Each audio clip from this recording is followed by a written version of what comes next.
Hey Rob, I just wanted to give you a rundown here on the Bundles app. If you want to give this a go, happy to jump on a call and hash this out. If you have a certain bundle in mind that you want to send my way, I can set that up for you and take a look at that. But I'll just create one from scratch here. So I'm just going to go into the main Shopify admin here. Underneath apps, I put a pin in bundles, at least on my account. What you may need to do is go up to search here and just type in bundles and click on this bundles right here. This top bundles, this is Shopify's bundles. And there should be a little pin icon. Let me do this here. Once you do that, there should be a little pin icon. If you want easier navigation to it, you can click on that to kind of nest it into your navigation system there, which is something I like to do to get in and out of there quickly. So what I'm going to do here, I'm just going to go ahead and create a bundle. And I'm going to open up your product directory in a separate tab. And let's just find a couple. I'm going to find just a couple of random SKUs here that we can use to sample here. So let's use this KA86622. So I'll just call this test 114. And what I'm actually doing here is creating a product, which contains a bundle. So in this case, let's just add this Kawasaki item, and then let's add this guy as well. So I'm going to click add products. We'll add this. Let's make it a 3 product bundle here. We'll grab this.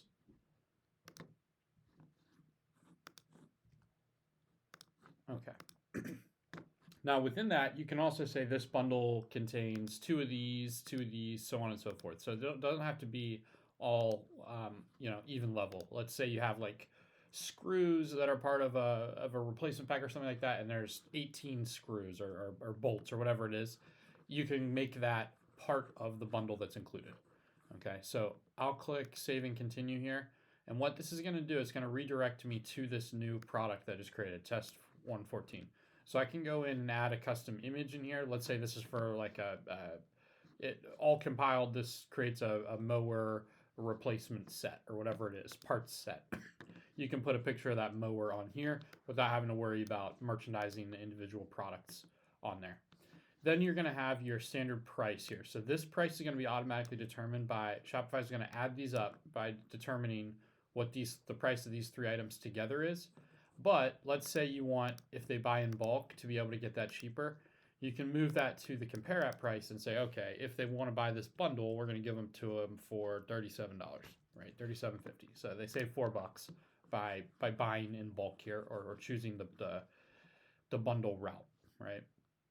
Inventory is all automatically going to track back for individual items back to the individual price, but you can set availability. It looks like you can override that if you want to give it a separate SKU and adjust from there. But the easiest way to do it would be to let your individual inventory sync back to the SKUs that already exist, so you don't have problems with fulfillment and so on.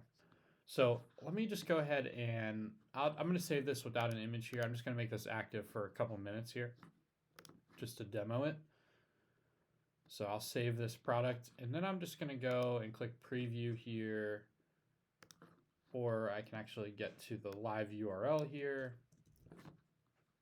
So let me go more products / test 114. Okay, so here we are. We have our own product page. Obviously, there's not an image in here. Otherwise, that would be appearing just like any other product does, top left here.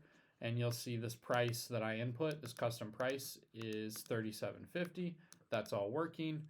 If I add it to my cart, let's remove this other item that I already had in there. And I'm going to go to checkout. This is what you'll see. So you have your top level item, the product that we defined, and then it'll nest these inner 3 items. Just from a line item property standpoint, that'll tell you what's in the order. So it makes fulfillment and customer checkout straightforward. They know what's included in the bundle. So pretty straightforward again. So you're going to use this. You can use this bundles app, and each kind of bundle scenario you're creating, you're actually creating a product listing. And so if you want to ever adjust that, right, I can go back in here. I can click on bundles, click my test 114. You can click view bundle product, and this will take you to the actual product listing where you can do any of the custom merchandising that you need to. So that's about it. Let me know if you have any questions. Happy to help set one up as a initial prototype. I will go ahead and unlist this just because I don't think you probably want this active in its testing state. So let me pull this one down. But if you have one that you want me to recreate, just send me the SKUs and I can help get it live and kind of use it as the first example for you. Thanks.